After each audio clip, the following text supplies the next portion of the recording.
A versatile and progressive writer, socialist, film critic, and filmmaker, Khwaja Ahmad Abbas was so much more than the man who wrote Raj Kapoor's best movies or gave Amitabh Bachchan his break.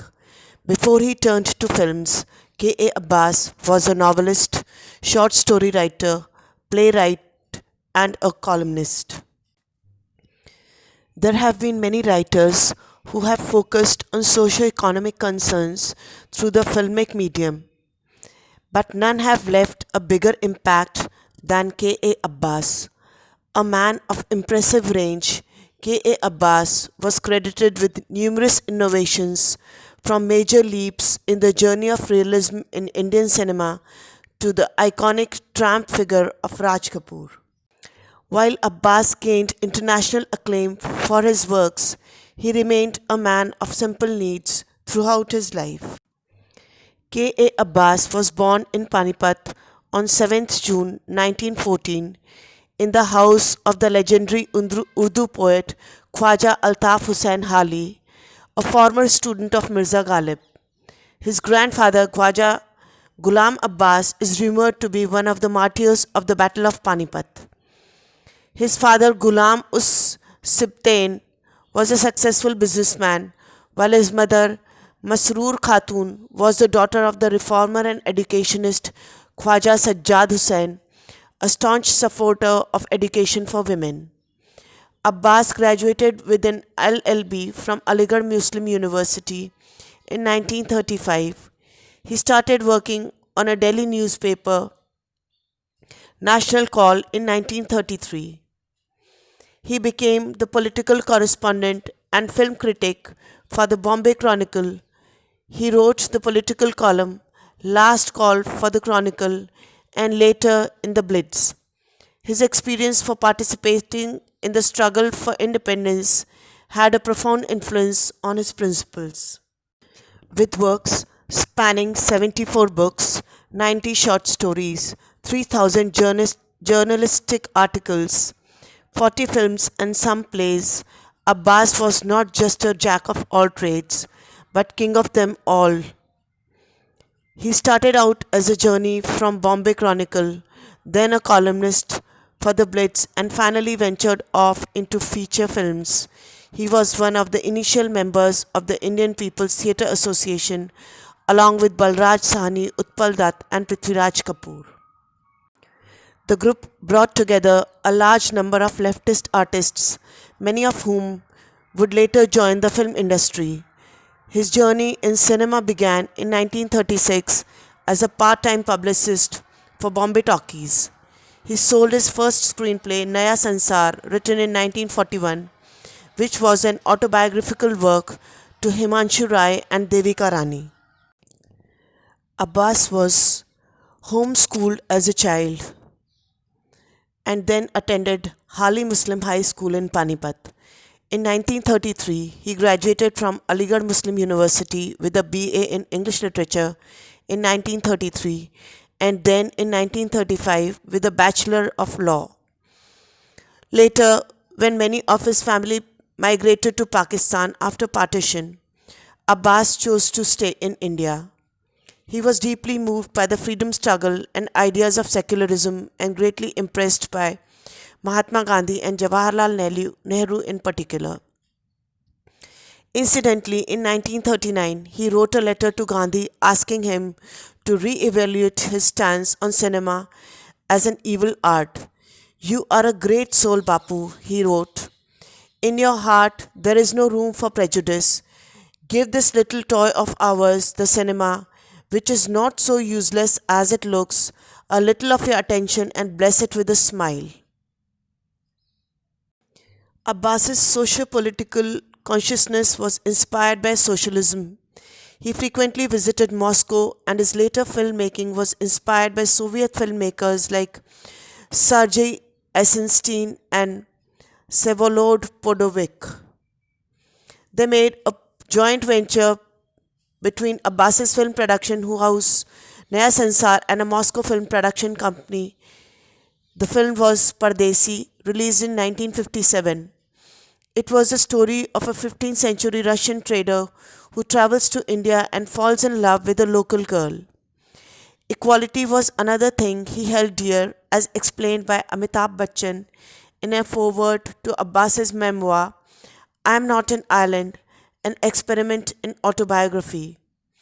The actor wrote how the entire cast and crew of South Hindustani travelled in a third class train compartment to Goa, and everyone slept on the floor of a government guest house as equals. It can also be argued that Abbas echoed the veil of ignorance, a theory of equality propounded by John Rawls. The veil of ignorance suggests decisions about social justice can only be made fairly if made by a person without knowing what position they occupy in that society. In short, equality is about empathy and whether you can step into another's shoes. A good example is South Hindustani, in which the casting of the seven freedom fighters followed this tenet. In fact, Amitabh Bachchan once explained how he was given the role of a Muslim because Abbas consciously gave every actor a role starkly different from their own identity. Abbas left Aligarh in 1936 and joined the Bombay Chronicle as a journalist. He was very much in tune with the crusades for freedom of press and against imperialism at the time. He regularly pooh-poohed films in his column, arguing that the industry lacked good screenplays. At one point, his scathing reviews led film producers to boycott the newspapers so long as Abbas was a film critic. Abbas was eventually given a higher position but later joined Blitz, where he continued his iconic column from Chronicle called Last Page till his death in 1987. All the while, writing and directing movies had made a strong message. The year 1946 was a landmark year for both Abbas and Indian cinema. V. Shantaram directed the hugely successful film Dr. Kotnis Ki Amar Kahani, based on Abbas's book And One Did Not Come Back. In the same year, he wrote the screenplay for Chetan Anand's Neecha Nagar, which won the Grand Prix award at the Cannes Film Festival. He made his own directorial debut with Dharti Ke Lal, based on the influential IPTA play Nabana by Bijoy Bhattacharya and the story Annadata by Krishna Chandar. Both Neecha Nagar and Dharti Ke Lal were milestones in the history of realism in Indian cinema and were considered to be precursors to the Indian New Wave. This sparked off a period of immense productivity for Abbas. During this time, he became known for his collaborations with Raj Kapoor, which have taken an iconic status in the memories of cinema lovers. These included films like Awara, Anhoni, Shri 420 and Jagte Raho, all known for tackling with verve social issues of poverty and disenfranchisement. K.A. Abbas was thus instrumental in adapting the Chaplinesque tramp figure that Raj Kapoor became famous for.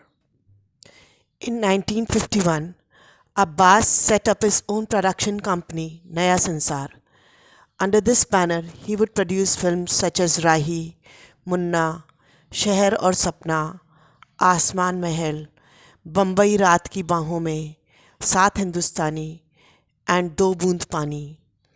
Themes such as urban poverty and corruption, scarcity of water, exploitation of workers, and the anti-colonial struggle featured heavily in these films. Sheher Aur Sapna won the National Film Award for the Best Feature Film. Many of Abbas's films found acclaim and success internationally. Rahi and Awara received tremendous adulation in the USSR.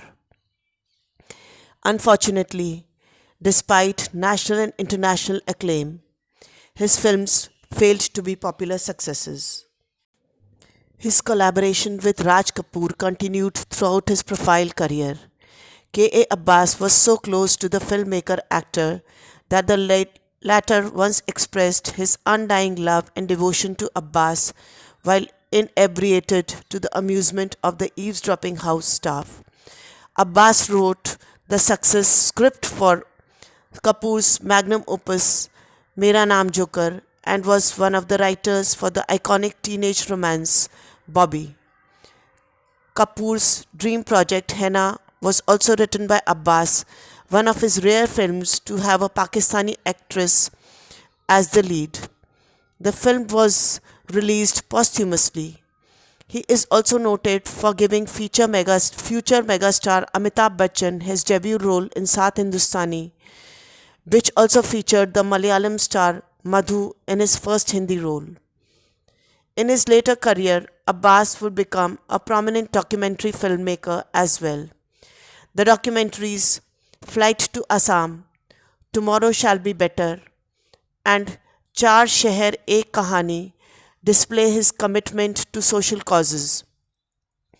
Parallel to his film career, K.A. Abbas remained an eminent writer and journalist in Hindi, Urdu, and English, earning him numerous state awards, including the Ghalib Award in 1983. He was awarded the Padma Shri in 1969 for his immense contribution to the arts. K.A. Abbas was known for his generosity throughout his career. As a popular anecdote goes, friends and unit members would often walk away with his clothes or books. For the former, he considered his property to belong to everyone else, and the latter, he thought, was no theft at all. Years later, when he wanted copies of some of the 73 books he had written, he appealed to his friends and relatives to return them. Unfortunately, he only received 3 or 4 of them.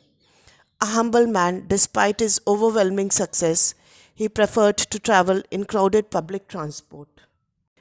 Many of his cinematic works are associated with the Nehruvian notion of nation building, but also contain a leftist critique of the same. A conscientious artist, he remained committed to the principles of secularism and equality. His commitment to these ideals was always uncompromising. In an interview with Rajiv Gandhi, the then Prime Minister of the country, he went so far as to offend him with direct questions about the authoritarian rule of his mother and her policies regarding national development. His profound humanism has left an indelible mark on the Indian screen. K. Abbas passed away on 1st June 1987 after a prolonged battle with failing health.